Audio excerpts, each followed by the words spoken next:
मतदान अवघ्या काही दिवसांवर येऊन ठेपलेलं आहे आणि प्रचाराचा झंझावात अनेक नेत्यांचा असाच सुरू राहिलेला आहे। या सगळ्या बातम्यांकडे आपलं लक्ष असणारच आहे, मात्र त्याआधी एक महत्त्वाची आठवण तुम्हा सगळ्यांना करून द्यायची आहे। या सगळ्या महत्त्वाच्या बातम्या तुम्ही तुमच्या मोबाईल फोनवर देखील पाहू शकता।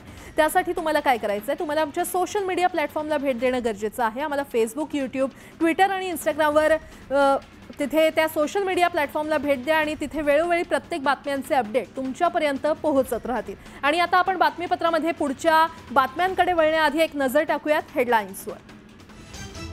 हेडलाईन्स प्रायोजक राजयोग पेंट्स, आनंद तुमचा, रंग आमचा।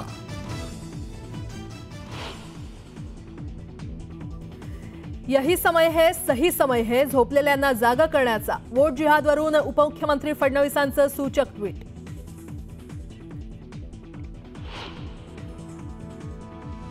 ठिकाणी वोट जिहाद होणार असेल तर माझं तुम्हाला आव्हान आहे, आता मतांचं धर्मयुद्ध हे आपल्याला देखील लढावं लागेल।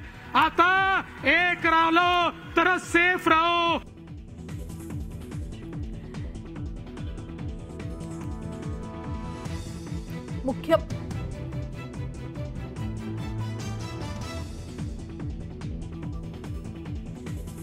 तर आपल्यालाही मतांचं धर्मयुद्ध लढावं लागेल। भर सभेत फडणवीसांनी ऐकवला सज्जाद नोमानींचा ऑडिओ क्लिप। नापाक इरादे गाडून टाकण्याचं केलं आवाहन।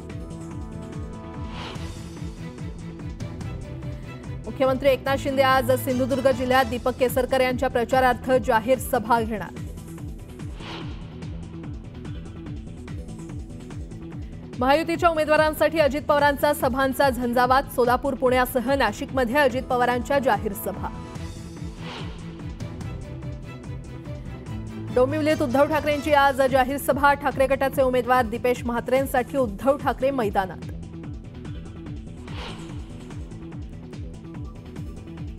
राज ठाकरे यांच्या नाशिकच्या पश्चिम विधानसभा मतदारसंघात 2 सभा। दुपारी 4ला सातपूरमध्ये तर संध्याकाळी 7 वाजता सिडकोत सभा।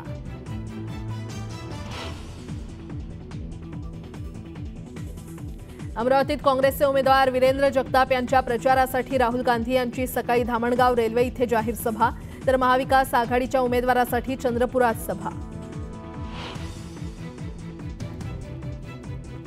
भाषणात अश्लील भाषा आणि हातवारे करणाऱ्या पाशा पटेलांच्या विरोधात गुन्हा दाखल। जामखेड पोलीस स्टेशनमध्ये महिलांच्या तक्रारीवरून गुन्हा।